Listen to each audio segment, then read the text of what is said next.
Hey guys, welcome to today's video. Today we're going to do something a little bit different.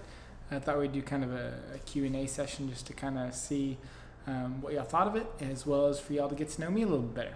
So let's do a little question. First question I got is who is your icon for film? So I guess we have looking at a few different things for in terms of like YouTube creators. I love the ones everyone does. Peter McKinnon, Casey Neistat, Cody, all these guys inspire me to do great work. But in terms of like movies, who really inspires me in terms of like cinematic movies, I really love Christopher Nolan, and I really love the movie, and I really love the movie Interstellar. Probably my favorite movie of all time. A lot of people don't like it. That's fine, but I just love it. I'm a huge science geek. I went to college for engineering. Just a little bit of background for me. Went to college for engineering, so I loved just all the scientific stuff in that movie. It was totally for me. So what motivates me? That's a pretty hard question to answer. But what motivates me is just the ability to do whatever I want, the ability to have like a free life. That's kind of what motivates me to do YouTube and to build a production company, is like doing weddings and things like that, is to be able to provide for my family doing something that I love to do. And that motivates me a lot, just to push myself to learn new techniques and to learn new things and to stay on top of kind of all the things that are going on in the film community, just because I really am motivated by providing for my family and being able to do the things that I love to do for a living. Someone asked, did I ever dream growing up working in this field? Actually, I didn't, and I don't know why. Just growing up, I never really, cars honking outside. Growing up, I never really was like, you know what, I want to be a firefighter when I grow up or something like that, like a lot of kids are. I never really had a desire for what I wanted to be. About at the end of college, my counselor was like, you know what, you like science and math, you should go be an engineer. So I was like, you know what, I'm going to go to college, I'm going to study engineering. So I did that for 3.5 years, decided that it wasn't for me. Decided I just got a general studies degree, went out and started my own business, and been kind of doing that ever since. But I started making videos while I was in college. Filmed a friend's wedding, fell in love with it, and I was like, I'm going to get into this more and more, and this passion has slowly become my career, and that's kind of one of the things I'm very proud of. But to answer the question, no, I didn't really ever think. I think growing up, I don't even think YouTube or media production was like in my mind, a thing I could do. Like, I thought you had to go to like big LA, film schools or New York film schools to do anything like this. Which leads really good to my next question: is did I go to any school for film? No, I didn't. The school of YouTube tutorials, and I studied and practiced a lot, all self-taught. And people say, do you need film school these days? There's probably a place for it, but I would say in most cases, no, you don't. I don't think film school is important anymore. What's the best camera to start on? I think that one is just your phone. I think the best camera to start on is going to be the phone that you have, or the camera that you have most available to you, and that's your phone. I feel like all the gear and all the stuff we talk about and all the stuff we use is just to help tell the story, but I feel like you can tell that story with any camera. If you have a story to be told, a story on an iPhone is better than just some fancy looking video done with a more expensive camera. The story is what drives people, and story is what compels people. So if you have a phone and you have a story to tell, you can make videos. Someone asked on Facebook, what do I do when I'm in a rut? Well, here's an example. I reached out to y'all for questions. I was kind of in a rut of like, what do I want to film today? I was like, why don't we do a Q&A type thing? I get motivation to do something, and then I get to answer questions.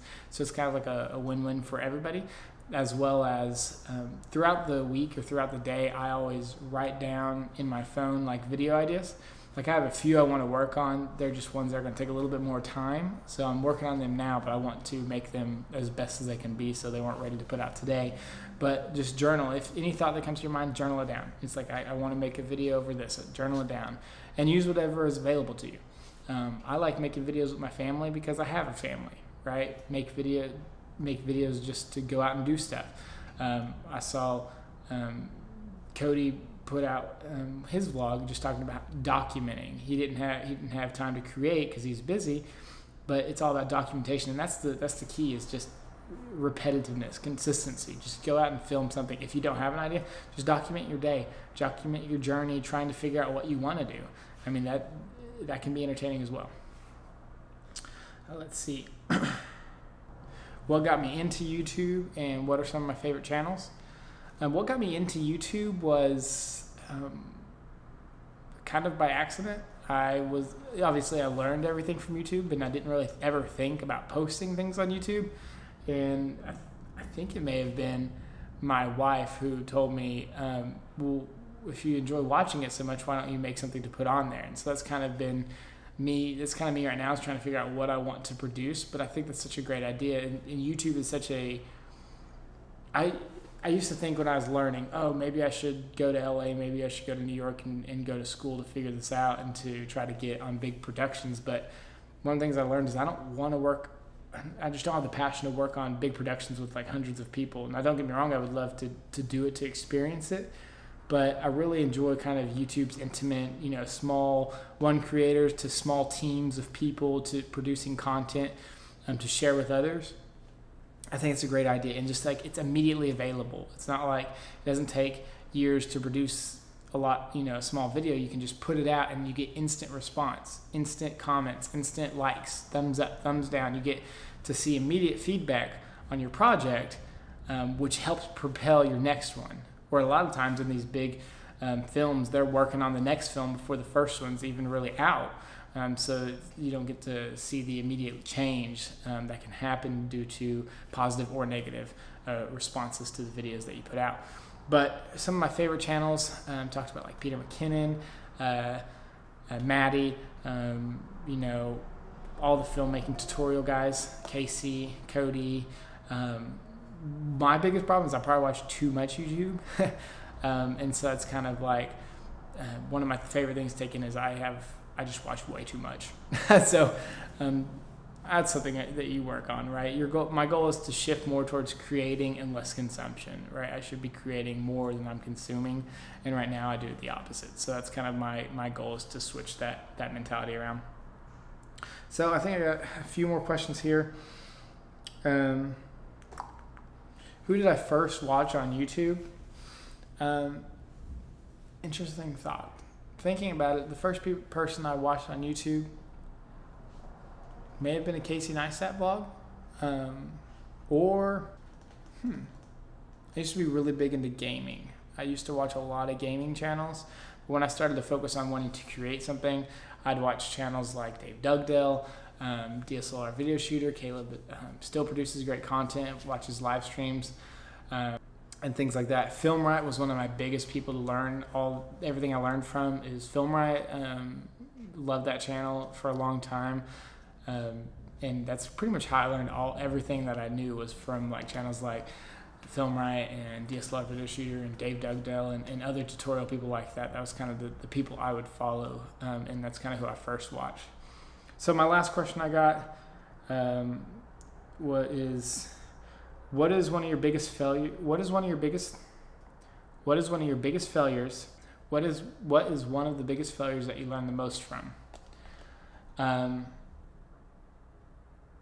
One of the biggest failures, probably, this is related to a wedding.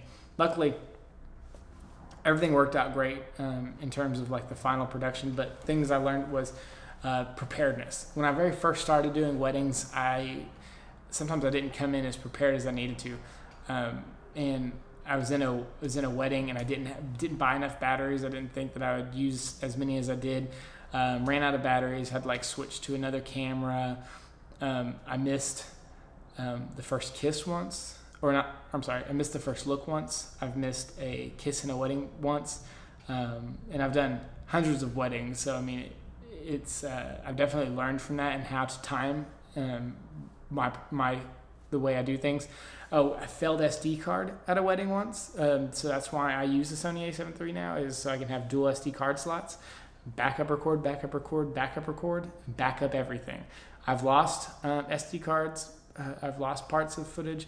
And in all of these cases, I was able to create a beautiful video, and the bride probably never knew that any of this happened because I tend to overshoot. But one of the only things that ever came up that the bride did, that we did have a conflict with, was that one time my camera I didn't test to make sure that it was recording audio correctly, and I had probably, out a couple hours of footage with no audio in it, just blank, which was fine for the highlight because we edited to music. But in terms of I told them I'd produced them a documentary edit with their audio and things like that, and I didn't have any of it, didn't have backup audio. And now I have extra lav mics, and I mic everybody, everything's good. And that's kind of what I've learned from, is to be prepared and to always double check everything. But that was probably one of the biggest things I had to deal with. I was able to work it out with the bride, made them increased their highlight, done some extra things for them to kind of make up for that, and they loved it, and it worked out for the best. But that was definitely one of the biggest things. I rambled a lot on that. I've had a lot of mistakes that I've learned from, and just make sure that you always stay prepared. The fridge is kicking on, so it's going to be real loud. So I'll wrap it up with this. Thank you for watching. If you enjoyed this Q&A, please give me a thumbs up. Hit that subscribe button, smash the bell, all of those things. If you like this type of content, I love producing it. Just let me know below, and I'll keep doing it, as well as I will see y'all next time. Peace.